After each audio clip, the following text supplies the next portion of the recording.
আর এই চাংড়াতে কিন্তু ভারতের বিএসএফরা এখানে এসে তারা রেস্ট করেন এবং এখানে এসে তারা গার্ড দেন।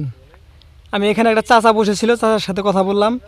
তো চাচা বলতেছেন এখানে কিন্তু বিএসএফরা এসে বসে। তো এখন দুপুর টাইম, এখানে হয়তো বিএসএফ এখন নেই। তো দেখুন এই আঙ্কেল কিন্তু এখন আমাদের বাংলাদেশে অবস্থান করতেছেন। তো আপনি এখানে কি করছেন এখন? গরু নিয়ে আসছি। গরু নিয়েছেন? কয়টা গরু? তিনটা। তো বন্ধুরা, আমি কিন্তু আছি আমার পাশের গ্রামের এক বর্ডারে। তো আমার সাথে কিন্তু আছেন এই ছোট ভাই ব্রাদাররা। তোমার নাম কি ভাইয়া? হৃদয়। এর নাম কিন্তু হৃদয়। আর তোমার নাম? মোহাম্মদ শামীম। আর এই ছোট ভাইয়ের নাম? মোহাম্মদ কামরুল ইসলাম। তো এরা কিন্তু সবাই সীমান্তবর্তী এলাকার ছেলেপেলে। আমিও আসলে এই ধরার চলে সীমান্ত এলাকার ছেলেপেলে, কারণ আমার এখান থেকে বর্ডার মনে করেন যে প্রায় 200-300 গজ দূরে হবে। তো আমি প্রতিনিয়তভাবে এরকমভাবে বর্ডারে আসি। তো দেখুন এই যে সীমান্ত পিলার দেখায় 1016 নম্বরই। দেখুন এই যে 1016 নম্বর সীমান্ত পিলার। আগের সে তুলনামূলকভাবে কিন্তু এখন বর্ডার অনেক গরম, অনেক উত্তেজনা চলতেছে। কারণ এখন আমাদের বাংলাদেশের মানুষ এই সাইডে ঘেঁচতে পারতেছেন না, আর ভারতের মানুষ আসতেও এখানে অনেক সমস্যা হচ্ছে। কারণ এখন আমাদের বাংলাদেশের যে অবস্থা, এখন এই দেখাচ্ছি, এই দেখুন এই যে ভারতের একটা বিএসএফ ক্যাম্প, আর এইদিকে একটা ভারতের গেট আছেন। তো আমি কিন্তু এর আগেও এইখানে এসেছিলাম, একবারে কাটাতারে বেড়ার নিকটে গিয়েছিলাম একবারে। ওখান থেকে আপনাদেরকে আমি ভিডিও দেখাইছিলাম। তো আমি আপনাদেরকে ওই ভিডিওর ডিসক্রিপশনে লিঙ্ক দিয়ে দিব। তো এখন কিন্তু বন্ধুরা ওই নিকটে যাওয়া সম্ভব হচ্ছে না।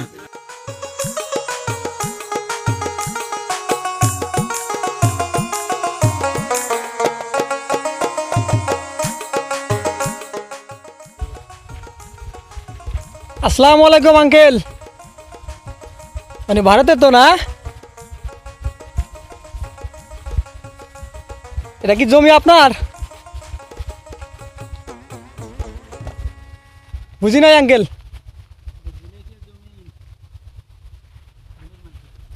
মানে আপনি এই কাজ করছেন আর কি না? ও, তো এখানে আবাদ কিরকম হয়?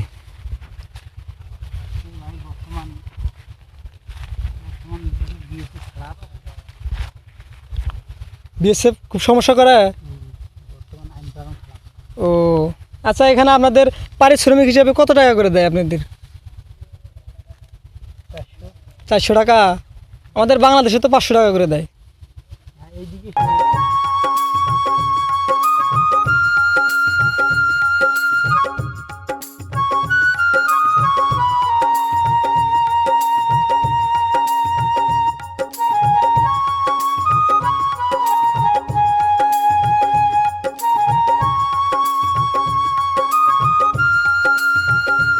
প্রিয় দর্শক বন্ধুরা, আজকে কিন্তু আমার খুবই ভালো লাগতেছে, কারণ আজকে আমি ভারতের চাংড়াতে বসে আছি। আর ইভেন্ট এই চাংড়াতে কিন্তু ভারতের বিএসএফরা বসে এখানে রেস্ট করেন। তারা কি সুন্দর বাতাস দেখুন। এই পাশেই কিন্তু একটা ভারতের নদী আছে, ওই নদী থেকে বাতাসগুলো এখানে আসে। তো এখানে বিএসএফরা এসে কিন্তু প্রতিদিনই গার্ড দেয় তারা। তো আজকে আমি আসলাম এখানে এসে দেখি এখানে বিএসএফ নেই। তো আমি একটা ভারতের চাচার সাথে কথা বললাম যে আঙ্কেল এখানে বিএসএফ আজকে না থাকার কারণটা কি? তো চাচা বলতেছে আজকে অনেক রোদ, আর আজকে এখন দুপুর টাইম, লাঞ্চ করার জন্য তারা কাটাতারে বেড়ার ওই সাইডে চলে গেছে। তো দেখুন আজকে আমার কি সৌভাগ্য, যেখানে বিএসএফ বসে থাকে সেখানে আজকে আমি বসে থেকে আপনাদের সাথে কথা বলতেছি।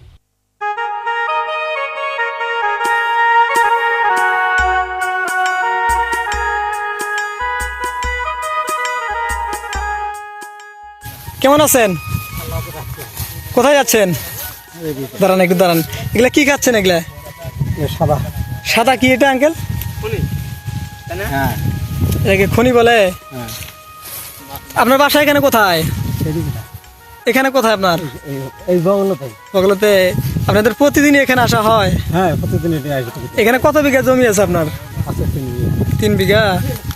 তো এখন আমাদের বাংলাদেশে যে অবস্থা, এখন বর্ডার আপনাদের কিরকম? আমার খুব খারাপ। গরু নেই আমার না এখন এখানে তো আছেন গরু খাওয়াইতে। তো আঙ্কেল আমাকে বললো যে আমি তোমাকে সময় দিতে পারতেছি না, তো আঙ্কেলের একটা তাড়া আছে। তো কোথায় যাবেন এখন? ওই দেখুন এই যে আঙ্কেলটা কিন্তু যাচ্ছেন। আর এই জমিগুলো সব ভারতের জমি। আর আমি আঙ্কেলের সাথে কথা বললাম যে আঙ্কেল আমি ওই সামনে একটু যাব। তা আঙ্কেল বলেছে তুমি ওই যে এই গাছটা পর্যন্ত যাইতে পারবা, আর ওইখানে কিন্তু বিএসএফ আছে, আর ওই যে কাটাতারি পাড়া। আর তারপরেও আমি ওইরকমভাবে রিস্ক নিয়ে যাব না। এখন কিন্তু বিএসএফরা আমাদেরকে ওইরকমভাবে ভালো চোখে দেখবে না, ওরা ডাইরেক্ট শ্যুট করে দেবে। তো অনেক কথাবার্তা বলতো। তা এখন ওই কাঁটাতার দেওয়ার পরে এখন ভাগাভাগি হওয়ার কারণে এখন আগের মতো আর কথাবার্তা হয় না। আর বর্তমান তো আমাদের দেশের বাংলাদেশের সরকার চেঞ্জ হওয়ার পরে অনেক এখন তো মানে বর্ডারে তো এখন যাওয়াই জানে না। হ্যাঁ। তোমরা আগে আগে বর্ডারে গেছো আগে?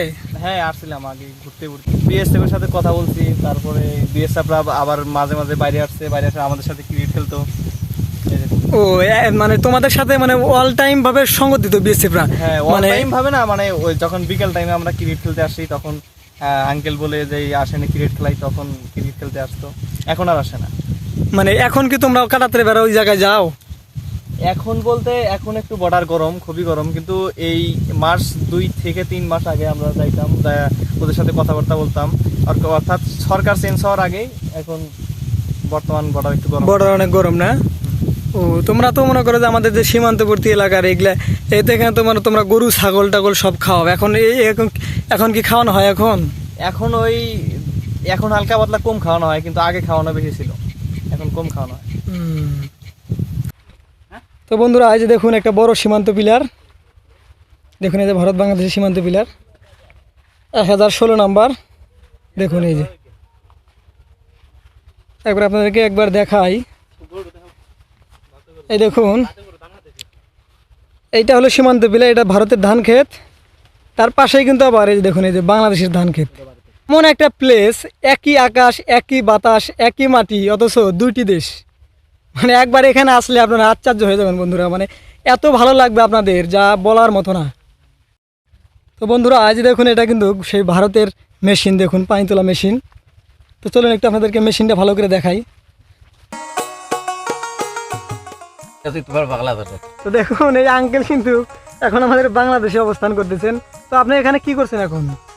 গরু নিয়ে গরু নিয়েছেন? কয়টা গরু? 3টা। মানে যেতে আসতে কোনো অসুবিধা হয় না? কোনো অসুবিধা হয় না? কিচ্ছু হয় না। ওনাদের ওইদিকে শহরের নাম কি? শহরটা মেলা দূর ফাঁকে গেল, অনেক দূর ফাঁকা। মেলা দূর ফাঁকে গেল, ধুবড়ি মেলা দূর ফাঁকে না। গোলগঞ্জ নাকি? গোলগঞ্জ শহর কয় নাকি? শহর না? না সেই তুলনামূলক ভাবে এখন তো বিএসএফ আরো কড়া ভাবে নজরদারি করার কথা। না না আমার ঠিক আছে, ঠিক আছে না? আমার কোনো অসুবিধা। অন্য অন্য জায়গায় গেট বন্ধ করে দিয়েছে, আমার গেট বন্ধ করে নাই। এটা আপনারা কোনো সমস্যাই নেই। আপনারা কখন আসেন কখন যান? 7টাতে আসি, 11টা তুলি দিয়ে খাবার দেয়। ও একটা জমি বাড়ি জমি। এই আপনারা যে জমিগুলো বিঘা কত করে হবে তাও? না এলে কোনো ভ্যালু নেই, কলা না চলে না। কলা না চলে না? কলা জায়গাটা তার ভিতরে মাটি কলা করলে মাটি খেয়েছি তো ওই জায়গায়। দেখেন এই আঙ্কেলের 35 বিঘা জমি থাকলে মানে একটা মানুষের কত বড় একটা ধনী হইতে পারে, কিন্তু তারপরেও আঙ্কেল যে বলতেছেন মানে 35 বিঘা সম্পত্তি থাকতেও মনে করেন যে এরকম বা ওইরকম টাকার কোনো ভ্যালু নাই, মানে যেহেতু কাটাতারে বেড়া এই সাইটে পড়ে গেছে। আর দেখুন এই যে আঙ্কেল কিন্তু মানে আসলেই আমি আমার গ্রাম বাংলা ভাষা দিয়ে বলি, বউ পোলাপান রেখে কিন্তু যে এখানে সকালবেলা আসছেন, এমনকি প্রতিদিনই আসেন। প্রতিদিন আসেন তো না?